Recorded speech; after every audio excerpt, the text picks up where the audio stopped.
રાજકોટમાં પોલીસ અત્યાચારના ગંભીર આક્ષેપો સાથે દલિત નેતા અને ધારાસભ્ય જિગ્નેશ મેવાણીએ રાજ્ય સરકાર અને પોલીસ પ્રશાસન સામે આક્રમક આંદોલનની રણનીતિ જાહેર કરી છે।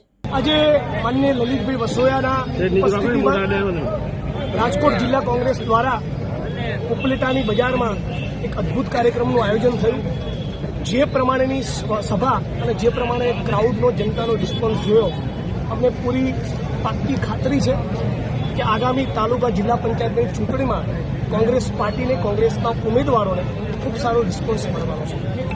અત્યારે આપણા દેશમાં અને ગુજરાતમાં ગમે તેટલી ના પાડે પણ પેટ્રોલ, ડીઝલ અને એલપીજીના સિલિન્ડરની તંગી કંઈક તો છે જ।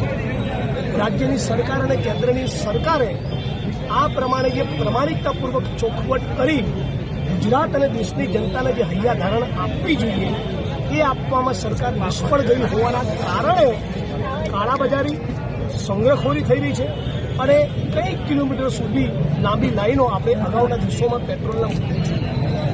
આખા ગુજરાતની અંદર દારૂ અને ડ્રગ્સ એની જાણે ચરમ સીમા ઉપર પહોંચે। ગૃહમંત્રી કોઈ પણ ચબરબંધીને નહીં છોડીએ, પરગોડો કાઢીશું એવી બધી વાત કરે છે, પણ આપણા ગુજરાતમાં 25 લાખથી વધારે લોકો એ ડ્રગ્સનું સેવન કરતા થઈ ગયા। તો સવાલ એ છે કે કોણ છે કે ગુજરાતના યુવાનો, ગુજરાતની વર્તમાન પેઢીની ધમની અને શિરામાં ડ્રગ્સ ઘૂસી રહ્યા છે।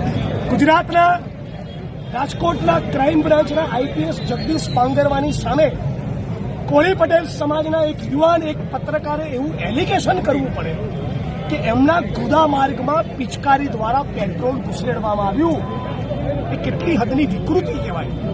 આ બાબતે મેં ફોન કરીને ગુજરાતના હોમ મિનિસ્ટરને જાણ કરી, રૂબરૂ રાજ્યના મુખ્યમંત્રીને જાણ કરી, અને એ છતાં જો રાજ્યની સરકાર આ મુદ્દે એક્શન લેવા માંગતી ન હોય તો ક્યાંક ને ક્યાંક એનો મતલબ એ થાય છે કે રાજ્યની સરકાર એવું ઈચ્છે છે કે રાજ્યના નાગરિકોને ફટકારો, એમના માનવ અધિકારનું ભંગ કરો, આવી વિકૃતિનું પ્રદર્શન કરો, સરકારને ફરક નથી પડતો।